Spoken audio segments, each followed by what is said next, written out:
itu bisa 3 dan bisa bersamaan. Satu adalah pelanggaran etika, jadi kalau seorang praktek di ruang praktek itu ya, itu pelanggaran etika.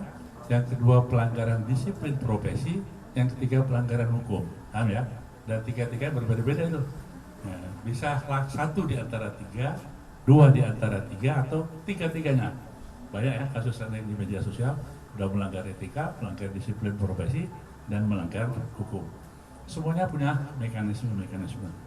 Yang pertama. Nah yang kedua ini baru ini, kekerasan ya. Nanti maksudnya keperundungan tadi ya. Kekerasan itu saat ini berkembang. Ada kekerasan yang virtual, ya, kekerasan verbal dulu, yang langsung dilakukan oleh Namet dan Nakes, termasuk dibalik ya, masyarakat ke Namet dan Nakes. Pernah ada ya kemarin ya, kasus itu kekerasan verbal dengan ucapan yang membuat takut, intimidasi, macam-macam lah gitu ya. Tapi saat ini berkembang kekerasan virtual, betul nggak? Betul ya? Oh iya dong.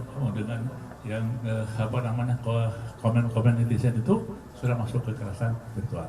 Nah itu kami tadi sepakat hadir. Yang diundang ini adalah ada 10 ya yang sudah terdeteksi. Dokter juga banyak ya. Itu nggak apa-apa. Ya, ada dokter gigi, ada PPNI, ada perawat. Nah ini ya, yang lain belum masuk. Mudah-mudahan tidak ada lagi, dan ini menjadi yang terakhir kalau bisa ya. Ini kita undang karena OP ini mempunyai fungsi dan tanggung jawab juga dalam etika loh ya, etika profesi. Ya. Nah kemudian yang perundungan tadi Pak ya, tidak serta-merta kalau orang itu baru sekali, 2 kali melakukan itu perundungan. Yang disebut perundungan itu secara tersistematis, ya. Perhatikan nggak? Terutama di BPDS ini paling banyak, itu bertahun-tahun dengan begini macam-macam perundungan, sehingga membuat BPDS itu takut, stres, kemudian macam-macam.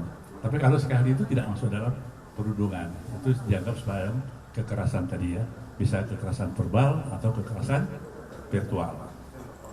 Nah sekarang bagaimana untuk melakukan budaya ini supaya tidak terulang?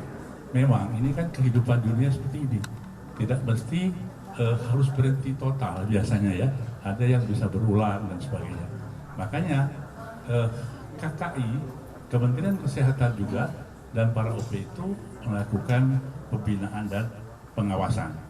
Nah sekarang proaktifnya bagaimana? Ya, jadi begini, kalau ada dugaan pelanggaran disiplin profesi, maka pasien dan keluarga itu mempunyai kewenangan untuk melaporkan langsung ke KKI melalui Majelis Disiplin Profesi, gitu ya, Majelis Profesi. Nah kalau dia tidak dilaporkan, sekarang banyak sekali nih di media sosial ya, ada yang maaf ya, pelanggaran yang mengiklankan diri, orang tadi dan sebagainya, tapi nggak usah disinggung ya, karena di luar itu kita melihat perkembangan itu, dan harapannya memang ada masyarakat yang melaporkan supaya kita punya dasar untuk melakukan tindakan-tindakan itu. Nah kasus ini mudah-mudahan tadi sudah sepakat kita tidak lanjuti karena ini dugaan pelanggaran etika yang khususnya adalah etika di dalam virtual, gitu ya, bukan langsung pas nakes pada pasien gitu. Saya kira demikian.